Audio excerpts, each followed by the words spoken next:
भारताचे एक सार्वभौम समाजवादी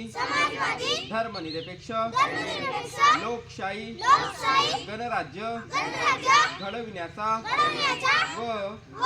त्याच्या सर्व नागरिकास सामाजिक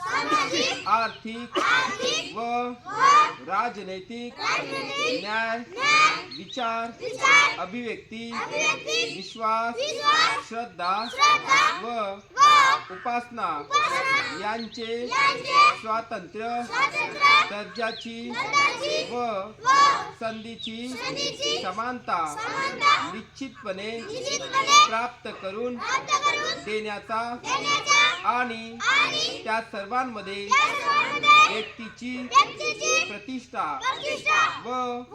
राष्ट्राची एकता आणि एकात्मता यांचे आश्वासन देणारी बंधुता प्रवर्धित करण्याचा संकल्पपूर्वक निर्धार करून आमच्या संविधान सभेत आज दिनांक 26 नोव्हेंबर 1949 रोजी याद्वारे हे संविधान अंगीकृत आणि अधिनियमित करून स्वप्रत अर्पण करीत आहोत। जय संविधान।